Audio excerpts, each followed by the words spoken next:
ব্রাহ্মণবাড়িয়া আজকের ঐতিহ্য না, ব্রাহ্মণবাড়িয়া ঐতিহ্যের শহর, ব্রাহ্মণবাড়িয়া ঐতিহ্যের জেলা, ব্রাহ্মণবাড়িয়া আন্দোলনের জেলা, ব্রাহ্মণবাড়িয়া হক্কানি উলামাদের জেলা। ব্রাহ্মণবাড়িয়ায় কোনদিন। আসসালামু আলাইকুম ওয়া রাহমাতুল্লাহি ওয়া বারাকাতুহু। আমাদের ব্রাহ্মণবাড়িয়ার বড় হুজুর ছিলেন, ওনা কারোর সাথে বলতো না যে ঝগড়া করো গিয়ে, কখনো বলতো না ছাত্রদেরকে। আজকে 35 বছর আগে আমাদের বাদুঘর লেসবিয়া ছিল, লেসবি, ওরা নবীকে নিয়ে কটূক্তি করছিল এই 35 বছর আগে। তখন কি হয়েছে, বড় হুজুরের যে ছাত্ররা আছে না, ছাত্ররা যেমন রহমতুল্লাহ হুজুরা ছিল, আমাদের ব্রাহ্মণবাড়িয়ার আরো বড় হুজুরা ছিল, ওরা গিয়াসেরা লেবজির যা গড় ছিল সব ভেঙে লাইছে। কারণ ওরা কোনো ছাত্র দেখলাম না, আমি দেখলাম হাজার হাজার সাদা পাঞ্জাবি শুধু দেখলাম। ওইটা আমি ছোট ছিলাম, তো পুলিশ আইসা গ্যাস মাইরা দিছে। এটা আমি কিন্তু নিজের চোখের দেখা পবিত্র কথা বলতেছি, মিথ্যা কথা না, আমার নিজের চোখে দেখা, ওইটা আমি বলতেছি। দুইটা হুজুর একটা কলেরে এভাবে দুইটা মূর্ছা মারে, এটা দাওয়াত ফালাই দেয়।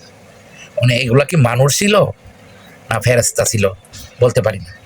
তখন ওরা কেস করলো, মামলা করলো, করার পরে বড় হুজুরে আয়াত ধরছে, দইরা বলতেছে গাড়ি তুলতো, পুলিশের গাড়ি।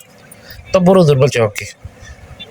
তো বড় হুজুর গাড়ি বসে, গাড়ি স্টার্ট হলো না, পরে আবার নামাইছে, স্টার্ট লইছে, আবার বসাইছে, আবার স্টার্ট বন্ধ। তো পুলিশে দারোগা বলতে হুজুর আমার ভুল হয়ে গেছে, মাফ করে দিন। ওই টাইমে ছিল ব্রাহ্মণবাড়িয়ার হুজুর।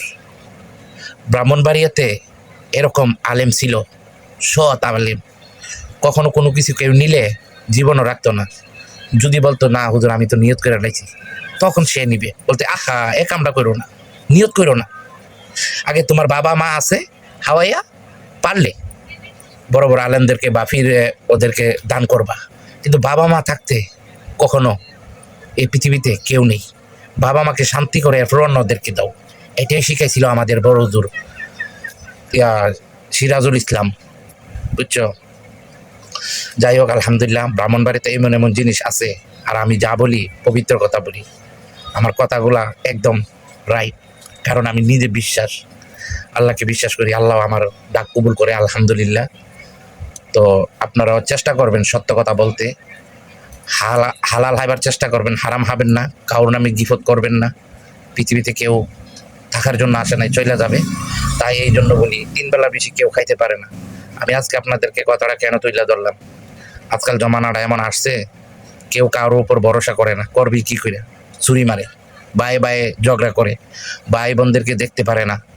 এই জন্য বলি ভাই, মা বাপ ভাই বোন এই পৃথিবীতে আপন, যারা পারো বোনকে ভালোবাসো, মা বাপকে ভালোবাসো, দেখবে তোমাদের নসিব খুলে যাবে। এটাই আমার কথা। তো সবাই ভালো থাকবে, আর পারলে বেশি করে শেয়ার করে দিবে, যাতে বয়সটা সবাই শুনে। আসসালামু আলাইকুম।